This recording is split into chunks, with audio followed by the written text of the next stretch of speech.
नमस्कार मित्रांनो, स्वागत आहे तुमचं अक्षय कांबळे आपल्या युट्यूब चॅनल मध्ये। मित्रांनो, आजपासून पुण्यात पालखी येत आहे आणि आपण आलो आहोत पालखी बघायला भवानी पेठ नानापेठ येथे। तर थोड्याच वेळात इथे माझ्या मागे जे मंदिर दिसत आहे तिथे पालखीचे आगमन होणार आहे।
आपण बघू शकतो जिथं मुक्काम असतो तिथं असे वारकरी राहत असतात। जिथे जागा डिझेल तिथे आपले जागा पकडून ते बसलेले असतात।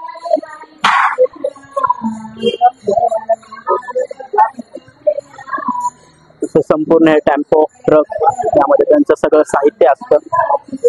असं सगळीकडे बघल तिकडे ट्रक लागलेले आहेत आणि वारकरी बघल तिकडे वारकरी आहेत। हे बघू शकता अभंग कीर्तन गात बसलेले आहेत।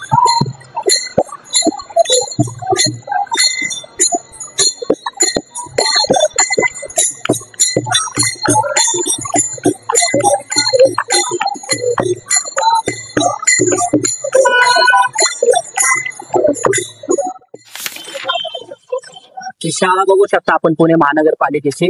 या शाळेत काही वारकऱ्यांची राहायची सोय केलेली आहे। तर बघूया आपण इथं कशी त्यांची राहण्याची सोय केली।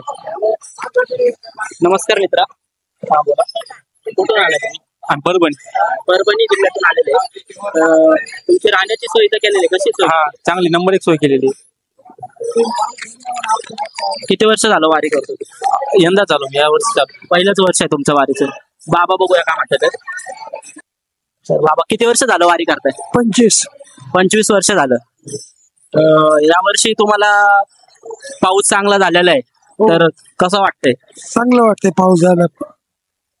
हे वारीचं तुमचं 25वं वर्ष आहे। अजून तुम्ही एकटेच आहात का दिंडी बरोबर आलाय? दिंडी बरोबर। कुठल्या गावची दिंडी आहे? पोकर्णी नरसिंह।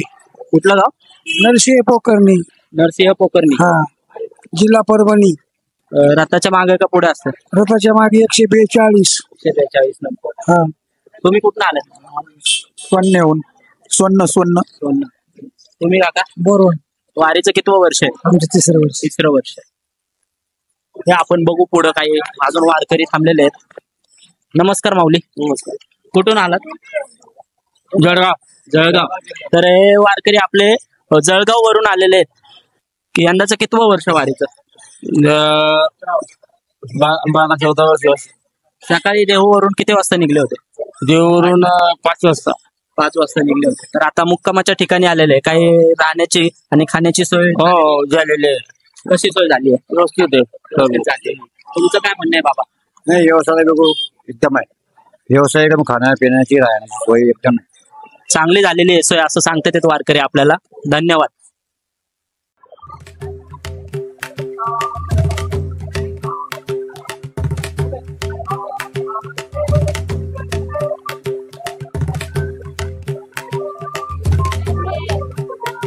माऊलींचा आशू आलाय।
Permanent